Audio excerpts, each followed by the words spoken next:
Hello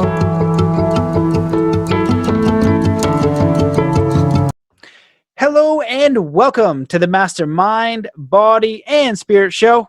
I'm your host, Matt Belair. Today's guest, at 8 years old, decided to seek the truth and never changed her mind. A native of Kenya, her humble background propelled her to transcend limitations, gender, ethnic, and financial. She started her rheumatology career at the Mayo Clinic and is an internationally recognized leader in the field of integrative medicine. She then partnered with one of the world's most innovative physicists, Emeritus Professor WilliamATiller of Stanford University, and pushed the boundaries of what is possible in the physics lab. As a part of her tenure with Professor Tiller, she achieved an astonishing confirmation of Tiller physics by testing the sacred relics of the historical Buddha. One of the proudest moments was moderating for the 14th Dalai Lama during a Mind Life Institute conference at the Mayo Clinic. She is the author of the one-of-a-kind book, Bridging Science and Spirit. Welcome to the show, Dr. Nishamanek. Hey, good evening, Matthew. A big wave from California. And a thank you to all your Facebook friends joining in. I'm so excited to have you on the show. You sent me your book, which I'm super grateful for. I started browsing through the chapters and I was like, oh my goodness, this is amazing. It is the science mind of what I felt intuitively was possible when I was younger, looking at things, like astral projection, or how do we achieve a higher state of consciousness, and looking at Buddhism and yogis and trying to understand that, and feeling intuitively that there were levels to consciousness and understanding. And you were doing some incredible physics and taking it to a whole nother level in the physics lab, but also making it understandable. So why don't you just give the audience who is new to your work a little bit about your background and what inspired you to write the book? Yeah, thank you, Matt. Well, I'm from Kenya, as you said, and I left East Africa around the age of 16 or 17. And I did that to really pursue an education. In East Africa, not much in the way of higher education. And so my journey in schooling took me to USA. I did medical school at the University of Glasgow in Scotland. And my original primary medical training was in London, okay?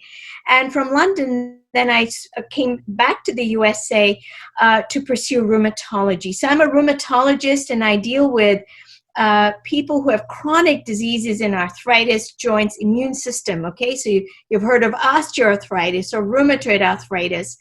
And from, I did my training actually at Stanford University, and then joined the Mayo Clinic. And most of my career was in a very academic teaching institution such as the Mayo Clinic in Minnesota. And while I was there, and actually I think the story began way before, this understanding of what is the truth. I want to know the underlying dynamics, what makes nature tick, makes us tick. Okay, we are one of the highest creations. We know that. You don't have to prove that. You just look around. You have minerals, you have plants, you have animals, and then you have Homo sapiens. And so we have this capacity of such greatness, and of course you have the spectrum to such destruction. We're in this spectrum.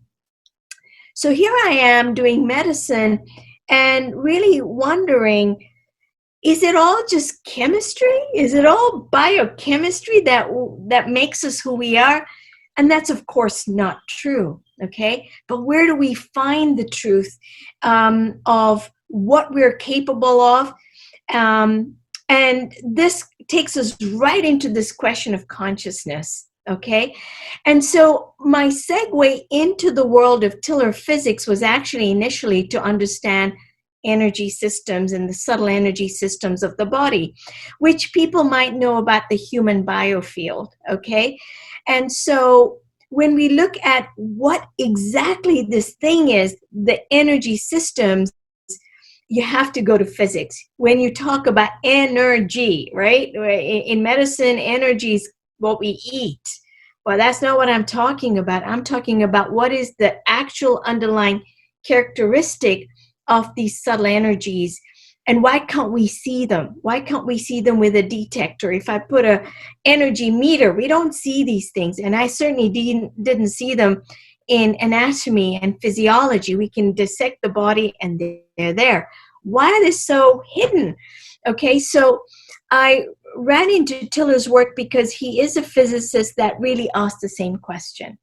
Okay, he said, well, I feel these things. I meditate or do Tai Chi or Qigong. I feel certain things, and they move. Energy is about movement from a gradient, and it does work. So he comes from a very physics and engineering background, and for me was, hey, do these things create chemical potentials? Do they make the cellular mechanism run? Now, there was one problem. Okay, so I'm here in my medicine hat and wondering, how does these energy medicine fit in the greater scheme of what I prescribe, drugs, nutritional, whatever it is? How does it fit in there? And so I get Tiller's paper. It was actually writing a book chapter for a medical textbook, and I was really going into the characteristic of these systems. And I run into his paper, and he coined the term subtle energies. And there was one problem. I couldn't understand his work. I couldn't understand the equations. I couldn't understand the physics language. Okay, you have to know certain basics of physics to be able to understand Tiller's work. So that's where I said, I got to talk to this man. Now, I was at Stanford in fellowship training. He retired in 1999. Our paths actually never crossed. You know, he's now retired in Arizona. He's 91 years old. He used to do research up till last year. So he's really quite an amazing man. And so I contacted him and said, I love your paper, but I don't understand much of it or most of it. Can you help me? Can you help me bridge this gap between my understanding? Because I think what you're saying has to do with the acupuncture system, with intention, but it's just too complex. And your language and your equations, I can't get there just by reading and rereading the paper. So first of all, there was just silence. I mean, I couldn't get anything. It was just silence. I was very persistent. You could say my intention was very strong. I really needed for him to answer me, and he did. And we met at it was really a conference I was speaking at, and he lives in Scottsdale, and so he agreed to meet me for dinner. And that's when I realized, wow, this isn't just about subtle energies. This mind is really bridging, or has enormous capacity for conventional physics. Okay, he knows mathematics, he knows experimental evidence, what it means to be scientific, all of those things in benchmarks, in reproducibility, how to do scientific protocols, data analysis, all of that. But then there's this other side. The other side is this enormous spiritual development. And I didn't go with that mindset. I was going with, I want to know about your paper. But what I came away from that dinner was, wow, this is a spiritual person, okay? And why do I say that? One point in our dinner, I asked him, and I was at that time a student of A Course in Miracles, and something about his science does say that the more a human taps into the heart, there is a aspect of his model that you develop deltrons, okay? You connect the slower than speed of light world and the faster than speed of light world. Well, I wasn't going there, but he said this: I met Helen Schuckman because she came to my home in Stanford to give me the first manuscript of A Course in Miracles. And I remember thinking, holy mackerel, because I was a student of the Course in Miracles. And the fact that Helen Schuckman, who was a fellow scientist at Columbia University would make a trek out to Tiller to give him the original manuscript was saying something. Okay, I respected the course, and so when Tiller says, yes, I know Helen, and I live my life according to the principles laid out in A Course in Miracles, was speaking volumes to me. I had never met a scientist who did both, who followed the true and tested models of Western science, but was also doing in his private life every day, living the principles of the heart, of knowing the path of Jesus, basically. Okay. So when I left that dinner meeting, I said to myself, wow, this is the kind of mentor I want. Okay, it's not just linear scientific learning, but somebody who brings both worlds and is alive to both worlds, the linear and the spiritual together, complementary. One is not less important and one is not more. They're both important to understanding ourselves as Homo sapiens. So, Matt, Holy smokes. if you ever get a mentor like that, don't pass up the chance, really. Yeah, absolutely. That sounds amazing. And there's a lot of different ways I'd like to go with this. And so I'll try to keep it open-ended. I'm really curious about the testing on the relics of the historical Buddha. So I'm curious if you could touch on that, because I'm curious about that.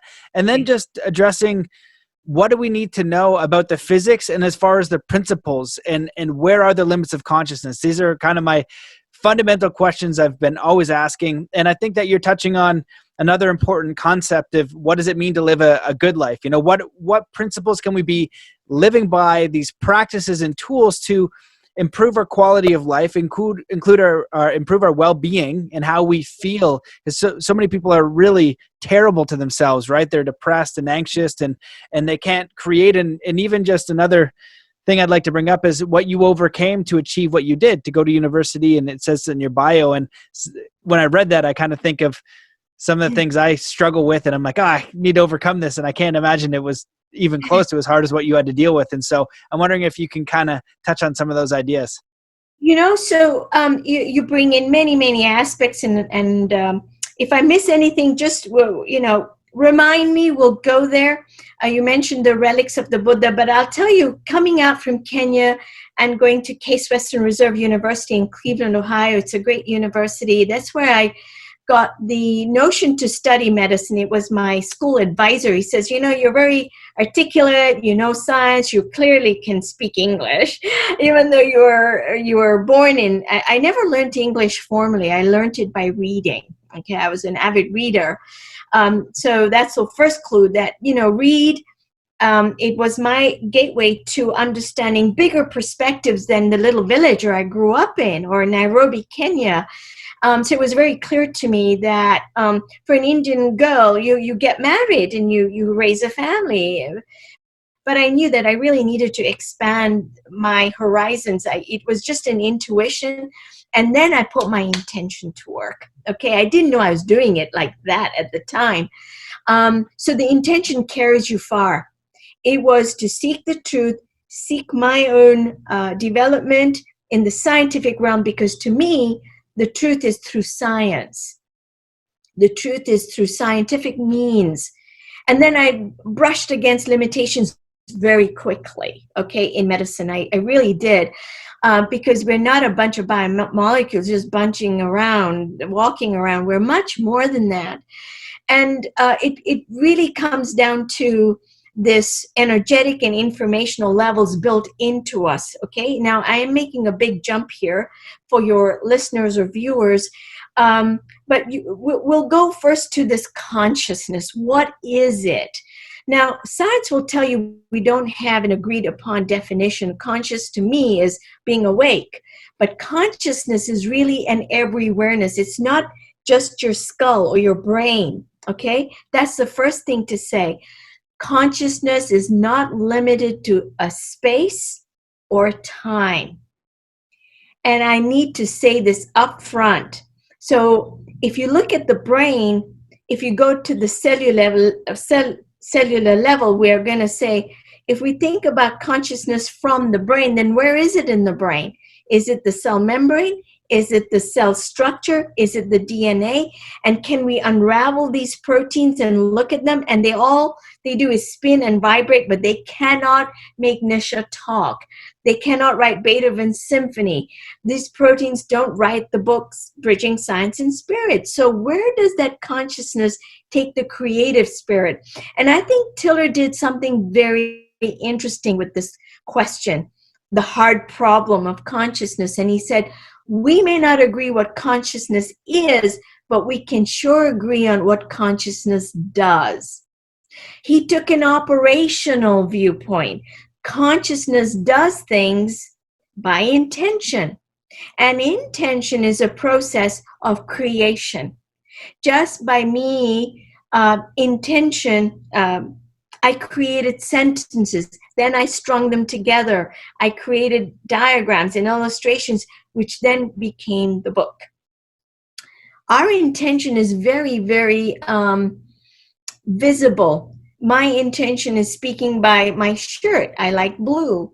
I love coffee in the mornings. My intention to pay attention to the time, to be here with Matthew Belair, okay? Those are intention aspects. They're not separate from consciousness, okay? But that's how my consciousness works. It's through my intention. It chisels it. And the more you become aware of your intention, it's an operative thing in the world, then you'll be careful what you are creating, how you're creating, what you're creating, how does it endure, okay? And I know my book will endure the test of time. It's going to be there even when Nisha has disappeared, okay? And then we come to this other aspect of intention, which is really very powerful. Tiller set out to test his intention in the physics lab. So he's a giant in physics, and he said, okay, can my intention change something material out there? This is a very powerful, you might say, science experiment. He had carefully created the conditions, and then he set out to test his intention to change a material like water. That was his first intention, target experiments. Then he went on to test human enzymes and a whole living system, but we'll just focus on the water for a moment. Now, if you and I, Matthew, were to say, let's test our intention to change a glass of water, okay? This is exactly what he did. How would you do that under controlled conditions? Now, my intention at any point in time isn't 100% focused for minutes and seconds at a time, seconds, minutes, hours, okay? Tiller can focus on one thought for more than 40 minutes or 45, okay? He's able to hold one intention. He's able to do that because, like I said, he's a spiritual adept. He's been meditating for more than 50 years, 5 decades. He started his meditation practice. He's 90 now, but since the early 70s, okay? So he's been doing this every day, and his whole life is one whole unbroken meditation. But when he was designing this protocol, he decided that, okay, we know a couple of things about the human mind. One, once it focuses, it can change materials, but it can also change machines, okay? It can actually change this mouse, for example. A human intention can activate this mouse without touching it. And this is from the Pear Labs, which is in Princeton. This was also at Stanford Labs. So with human touching anything, it can make things happen in a random number generator. These are machines, okay? So we know that statistically humans can affect a machine from a distance in a very distinct direction. So we know that. How does it happen? Subtle energies from the human consciousness has the effect. It has non-local effects. So that was very interesting to me. I thought, okay, so this machine can hold the human information in a stable way for some time without leaking away. It's activated. It's metastable. That's what Tiller calls it. Now, metastable is a language used in thermodynamics. It's not at equilibrium anymore. It's activated, even though when you look at the mouse, it looks the same. Anyway, people will call it a mouse, but it's not the same mouse. An instrument, a musical instrument that the violin has played over and over again is not the same instrument. A piano or my Jeep, when I drive it, is not the same Jeep that I've driven over and over again. I feel the Jeep. I know the Jeep. I call it Jeep. Okay, so we imprint these things into objects all the time. A key comes back to me, which I might have lost, but it finds its way back. Okay, objects do funky things. Okay, it really does. So go ahead, Matt. You're saying Yeah, it something. reminds me of the idea of sacred objects. And, Yes. you know, the way that you put it there, I've heard of these ideas before, but the way that you just explained it helped me understand it to, I'd say, 2 or 3 levels deeper. It's very fascinating. Yeah, you know, so you have talismans, for example, like crystals are something that healers use a lot. And, you know, so Tiller actually imprinted through, he would go into a deep meditation and would say, may the hydrogen ions of this water increase by X amount. I mean, literally a physics protocol, but it's an intention, okay? He would go into meditation, hold this focus or intention inside to change the water in a very distinct direction and hold it for about half an hour and then let it go, surrender it. And I write about it in more detail in my book. Now, this thing, this object is imprinted with the intention, is then sent to a lab, and it's set against a glass of water. And wouldn't you know it, the pH changed in exactly the direction the intention was set, okay? And this was very, at first I thought, this is impossible. This is not the way intention works. And through an object, okay, which is now like a laser beaming your information unbroken 24/7 to the target, okay? The target is the water. And the fact that it worked was mind-blowing to me.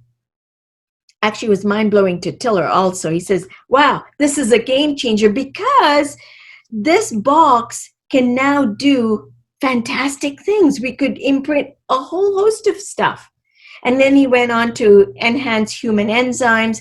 He went on to create a whole new fruit fly, which is a biological system that is used in science as a way to show effects of intention. Okay, it's a natural biological mechanism. It's used in medicine. It's used in genetics. He used it in the physics lab.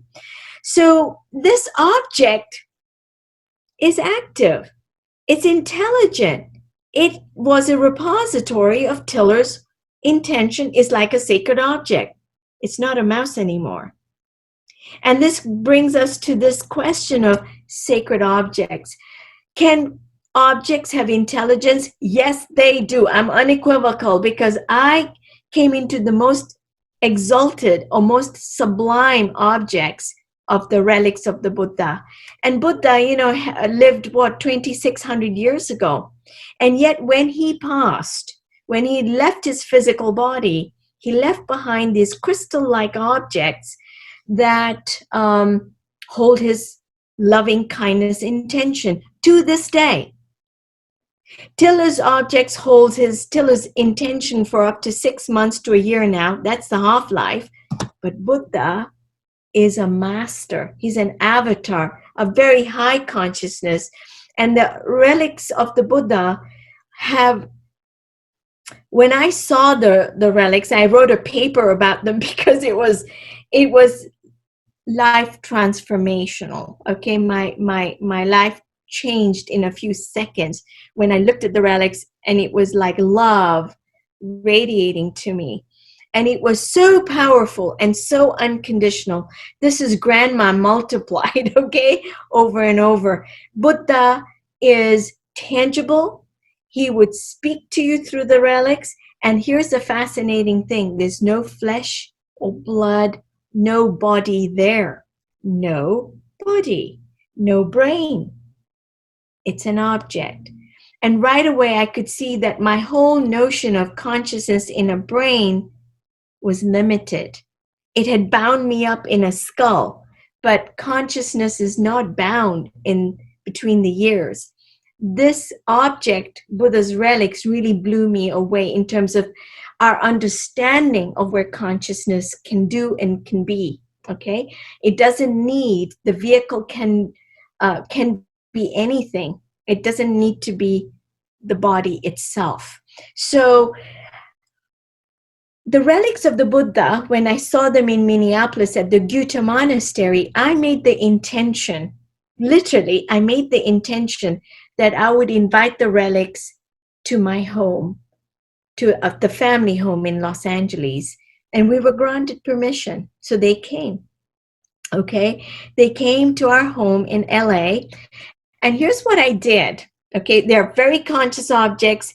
They immediately changed the room, the living room, into something new. And that's where we'll come back to what Tiller really stumbled into as to the magnitude of intention effects. And he didn't have this hypothesis. All he was doing was, can my intention change this glass of water? Yes, it does. He's very focused. He changed an object, which went on to change the material properties of something as familiar as water. So when the relics came to the family home, I did something. I took Tiller devices. I took 11 of them and put them under the table where the relics were housed and made the intention, may the loving kindness essence be imprinted into the Tiller devices. And when the relics went on to other monasteries and exhibits, I took the Tiller devices and wrap them up in aluminum foil, because that's what Tiller does. It reduces leakage of loving kindness information, in this case, to the environment, okay? And that's where I gave one of them to Tiller to test, okay? And we did a very interesting experiment that has been reported in a science journal, and also it's reported in the book in a very general sense so people can grasp what we were talking about, what we did, okay? And by the way, His Holiness the Dalai Lama is aware of this work. He has a copy of the paper. And, you know, I did tell him also when I met him in Boston, in the Kurukula Center, hey, the relics of the Buddha are a vital clue that consciousness is not the brain. It's a vital clue that objects can be intelligent. And not just for a short time. We're talking about more than 2,600 years. What gives? Okay, you can't put the relic into an MRI machine. This doesn't make sense. But the Tiller model does. Okay, and so we've talked a little bit about the relics. They're objects left by the Buddha. He's an avatar, and he's of such a high consciousness, he's able to manifest these relics. And really the relics were left to show, to support the Buddhist monks on their way home, okay, to become Buddha consciousness themselves. Because when you're around the relics, you're not an ordinary Nisha consciousness anymore, because what happened to me was, and this is my own subjective personal report, was that there was a sense of something beyond me, beyond this limitation of a physical body, of flesh in Nisha's form. It was gone. My sense of space was gone. My sense of time, it's 5 o'clock in a monastery, was gone. I was absolutely aware of a presence. I was absolutely aware of a presence that I wouldn't call body. It was a sense of Buddha himself being there, but there was no body. And then I look at the relics themselves, and there were Ananda, Madgalyana, Nagarjuna. These are the first council of Buddha. And I had read of Buddha's story when I was a child, but to me it was just a story. But it's not just a story. these are living beings that walked on earth and also left their relics. And so when I'm looking at Ananda and Nagarjuna and saying, oh my God, this is amazing, look, I'm trying to say in myself, and then this loving presence comes, almost hugs you. I had to grasp the table, okay, of the relics, and the whole mind went silent, like I was loved beyond anything ever, and I was transformed. My mind went silent, and I actually sat in that monastery for God knows how long. I don't know, because they had to say, we're closing now. Okay, you have to stagger outside and really take stock of what happened here. And so I had to almost energize myself back to this reality, this moment, and call back thoughts to say, okay, how do I drive? Because those sense of time and space were gone. For that time I was with the relics, they're no longer meaningful to talk about like that. Okay, it's your sense of who you are, what you are, is really changed and transformed. I would say the word who was incorrect. I got the what of what I am. What I am and what connected with me was the quality of unconditional loving kindness. So when we talk about who am I, it's incorrect in my view, because who takes you into a form, it forces you into a form. But when you say, what am I? What means love, a qualitative thing. And that's where we come back to Matthew, this consciousness. What is consciousness? Okay, consciousness isn't, to say what is consciousness and leave it there is actually, I think, also limited, because consciousness is the spectrum of love in varying degrees of presence. It's like the light switch is either very bright, or the light is the absence of love, the light is off. You have darkness. But it's still only one quality. And if your listeners get this, they're really ahead of the game. Then you have levels of consciousness, from Christ and Buddha consciousness to the absence of it, which is, well, hatred.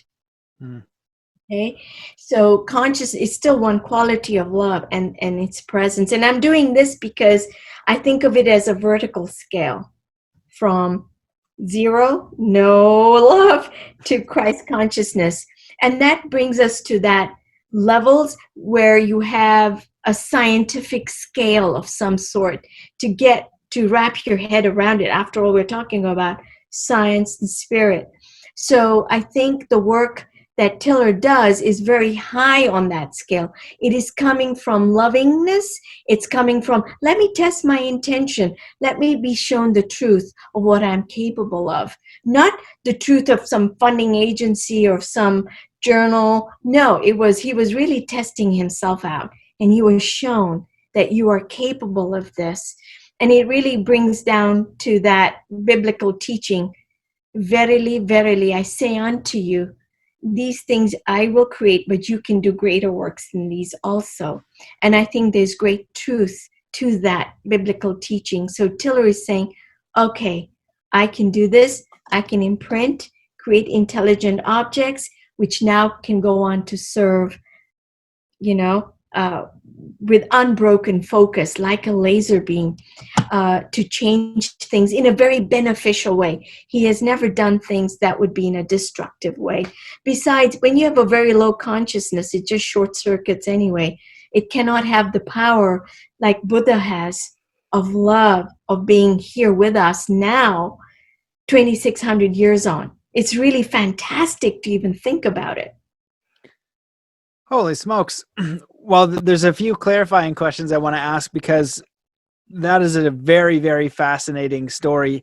I've had similar ones myself, and I've heard of friends who have shared similar ones. So the first clarifying question that I wanted to ask was, when you said you saw them, did you see them in physical form?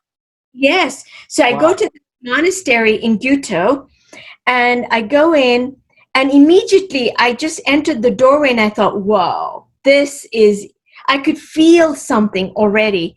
And then I went to the table where the glass cases are kept, where you gaze on the relics themselves. And